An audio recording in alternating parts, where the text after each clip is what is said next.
नमस्कार दोस्तों, welcome to today exam. दोस्तों, आज के इस वीडियो में हम राजस्थान पटवार भर्ती परीक्षा के लिए राजस्थान जीके के 50 मोस्ट इंपोर्टेंट सवाल याद करने वाले हैं, जो आपके राजस्थान पटवार भर्ती परीक्षा के एग्जाम में बार बार पूछे जाते हैं। अगर दोस्तों आप भी राजस्थान पटवार भर्ती परीक्षा की तैयारी कर रहे हैं, तो इस वीडियो को लास्ट तक जरूर देखें और इन सभी 50 सवालों को जरूर याद करें, क्योंकि दोस्तों ये सभी सवाल हैं जो बार बार पटवार भर्ती परीक्षा में पूछे जाते हैं। इसलिए इन सभी सवालों को आप जरूर याद करें। तो दोस्तों देखते हैं पहला सवाल है 1527 ईस्वी में महाराणा सांगा एवं बाबर के मध्य खानवा का युद्ध है वो किस जिले में हुआ था। तो दोस्तों इस सवाल का सही जवाब है ऑप्शन सी, यानी भरतपुर जिले में 1527 ईस्वी में महाराणा सांगा एवं बाबर के मध्य खानवा का युद्ध लड़ा गया था। किस जिले में लड़ा गया था? भरतपुर जिले में। और कौन सा युद्ध? खानवा का युद्ध। और ये युद्ध किन के बीच में हुआ था? महाराणा सांगा एवं बाबर के मध्य। और ये कब लड़ा गया था? वो लड़ा गया था 1527 ईस्वी में और भरतपुर जिले में लड़ा गया था। इसी प्रकार अगला दूसरा सवाल है, अजयमेरु के किले का दूसरा नाम क्या है। तो दोस्तों इस सवाल का सही जवाब है ऑप्शन है डी, यानी गढ़बीटली है वो अजयमेरु किले का दूसरा नाम है। क्या नाम है अजयमेरु किले का दूसरा नाम? गढ़बीटली। और ये कहाँ पर बना है अजयमेरु किला? वो राजस्थान के अजमेर जिले के तारागढ़ शहर में बना हुआ है। इसी प्रकार अगला तीसरा सवाल है, भील जनजाति का प्रसिद्ध लोक नृत्य कौन सा है। तो दोस्तों इस सवाल का सही जवाब है ऑप्शन सी, यानी गवरी है वो भील जनजाति का प्रसिद्ध लोक नृत्य है। कौन सा है भील जनजाति का प्रसिद्ध लोक नृत्य? गवरी लोक नृत्य है जो भील जनजाति का प्रसिद्ध लोक नृत्य है। अगला तीसरा सवाल है, सती प्रथा पर प्रतिबंध लगाने वाली पहली राजपूत रियासत कौन सी थी। तो दोस्तों इस सवाल का सही जवाब है ऑप्शन ए, यानी पहली राजपूत रियासत बूंदी रियासत थी जो सती प्रथा पर प्रतिबंध लगाने वाली रियासत थी। कौन सी रियासत थी? बूंदी रियासत थी जो 1822 ईस्वी में सती प्रथा पर प्रतिबंध लगाने वाली पहली राजपूत रियासत थी। कौन सी थी? बूंदी रियासत। और कब लगाई थी? वो 1822 ईस्वी में राजा राम मोहन राय के प्रयासों से द्वारा। अगला सवाल है, डॉक्टर बलवंत राय मेहता समिति और अशोक मेहता समिति का संबंध किससे है। तो दोस्तों इस सवाल का सही जवाब है ऑप्शन ए, यानी डॉक्टर बलवंत राय मेहता समिति और अशोक मेहता समिति का संबंध है वो है पंचायती राज सुधार से। किसका संबंध है?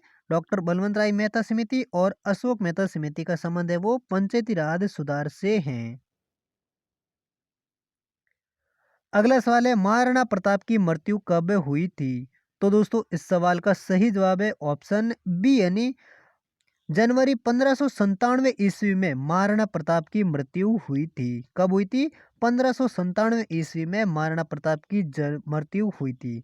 जबकि 1540 ईस्वी में कुंभलगढ़ दुर्ग में कटारगढ़ के बादल महल में महाराणा प्रताप का जन्म हुआ था। कब हुआ था? 1540 ईस्वी में महाराणा प्रताप का जन्म हुआ था और 1597 ईस्वी में महाराणा प्रताप का निधन हुआ था। कहाँ पर हुआ था? वो होता बांडोली चावंड के निकट में। अगला सवाल है, राजस्थान में हड़प्पा सभ्यता का प्रसिद्ध स्थल कालीबंगा किस जिले में स्थित है। तो दोस्तों इस सवाल का सही जवाब है ऑप्शन ए, यानी हड़प्पा सभ्यता का प्रसिद्ध स्थल कालीबंगा है वो राजस्थान के हनुमानगढ़ जिले में स्थित है। कहाँ पर है कालीबंगा? हनुमानगढ़ जिले में। अगला सवाल है, राजस्थान में मत्स्य संघ का विलय कब किया गया था। तो दोस्तों इस सवाल का सही जवाब है ऑप्शन सी, यानी 18 अप्रैल 1948 को राजस्थान में मत्स्य संघ का विलय किया गया था। कब किया गया था मत्स्य संघ का विलय राजस्थान में? वो किया गया था 18 अप्रैल 1948 को। इसी प्रकार अगला सवाल है, गोरबंद किस पशु का श्रृंगार किया जाता है।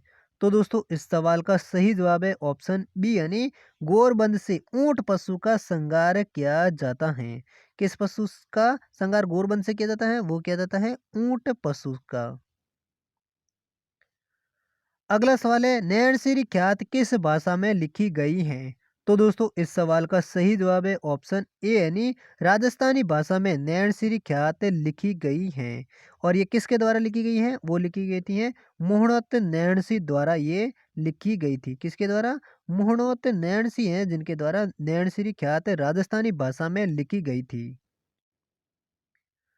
अगला सवाल है राजस्थान में चूलिया जलप्रपात किस नदी पर है?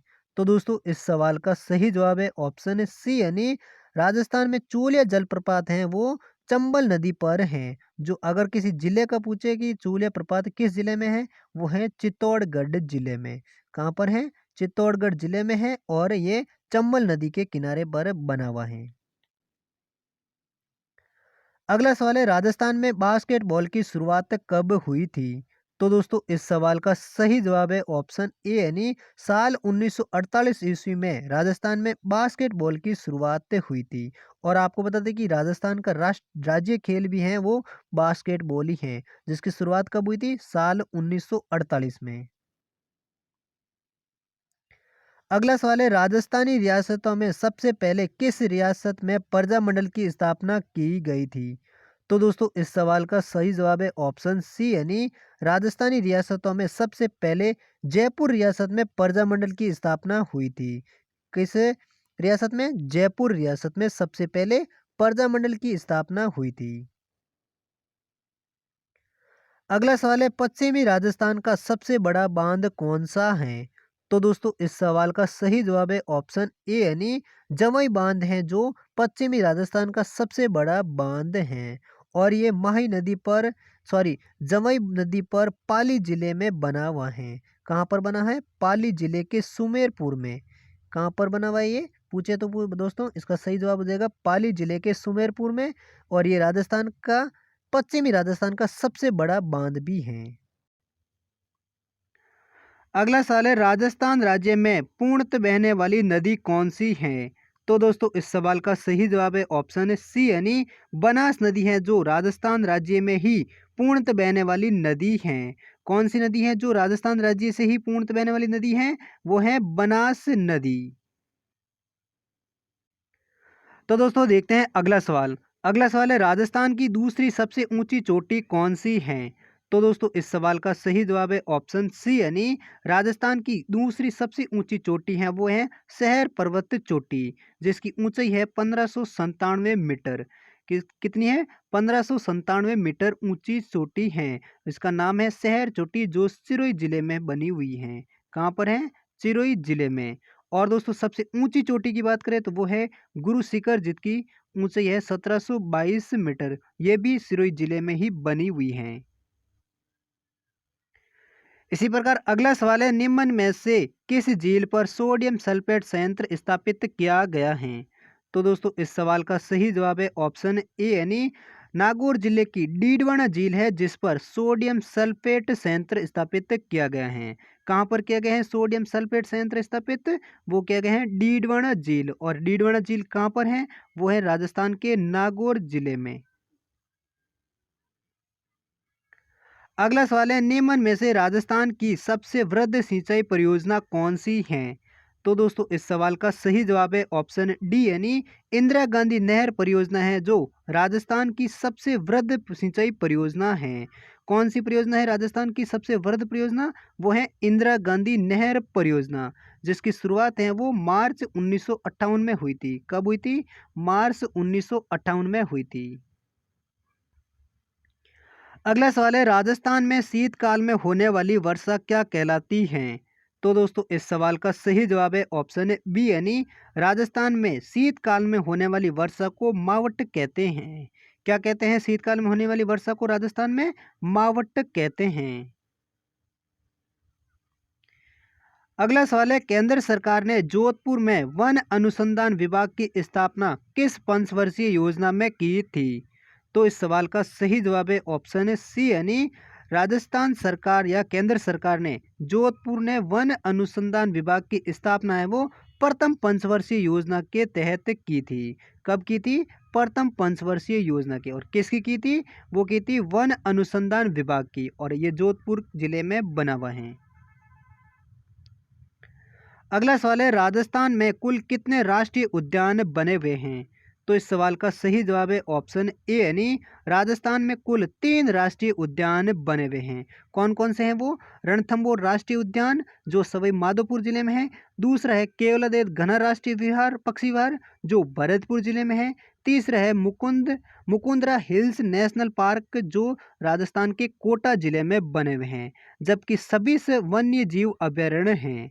यानी दोस्तों राजस्थान में कुल राष्ट्रीय उद्यान पूछे तो 3 हैं और कुल वन्य जीव अभयारण्य पूछे तो वो हैं कुल 26। अगला सवाल है जोगी महल राजस्थान के किस अभयारण्य में स्थित हैं? तो दोस्तों इस सवाल का सही जवाब है ऑप्शन सी, यानी जोगी महल है वो राजस्थान के रणथंभौर अभयारण्य में बना हुआ है। कहाँ पर बना हुआ है जोगी महल? राजस्थान के किस अभयारण्य में? वो है रणथंभौर अभयारण्य में। अगला सवाल है पुष्कर मेला किस दिन आयोजित होता है? तो दोस्तों इस सवाल का सही जवाब है ऑप्शन बी, यानी कार्तिक पूर्णिमा को हर साल पुष्कर मेला आयोजित होता है। कब होता है? कार्तिक पूर्णिमा को पुष्कर मेला आयोजित होता है। और ये पुष्कर मेला हर साल किस जिले में भरा जाता है? वो भरा जाता है अजमेर जिले में। अगला दूसरा सवाल है किस कसावा शासक ने अपनी पुत्री का विवाह सम्राट अकबर से किया था?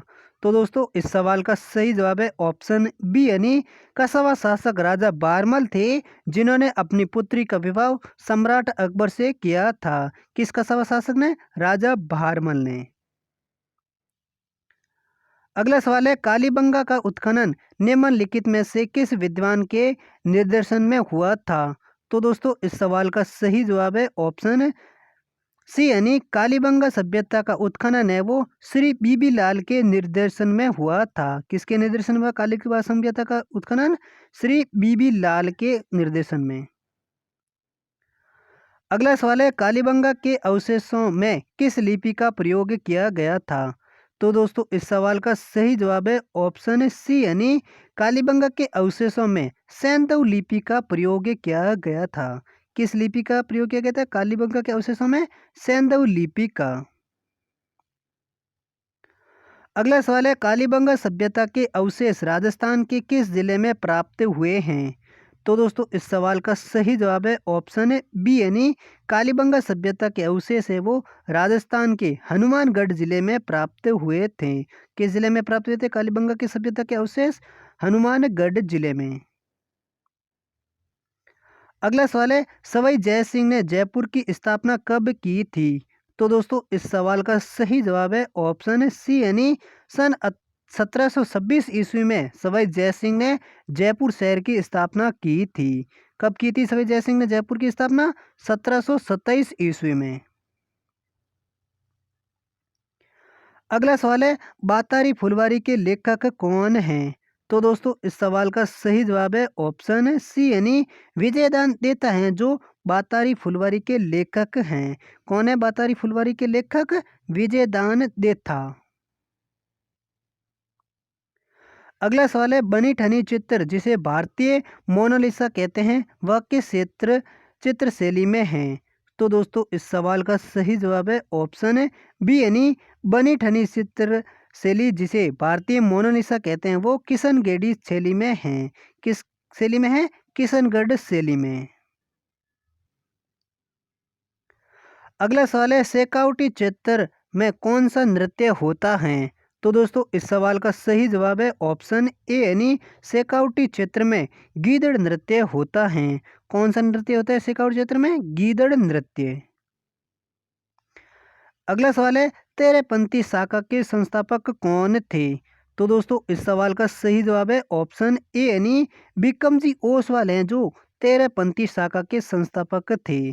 कौन थे तेरेपंथी शाखा के संस्थापक? बिक्रमजी ओसवाल। अगला सवाल है वृहत्तर राजस्थान संघ में सिरोही कब सम्मिलित किया गया था? तो दोस्तों इस सवाल का सही जवाब है ऑप्शन सी, यानी 26 जनवरी 1950 को वृहत्तर राजस्थान में सिरोही को सम्मिलित किया गया था। कब सम्मिलित किया गया सिरोही को राजस्थान में, राजस्थान संघ में? 26 जनवरी 1950 को।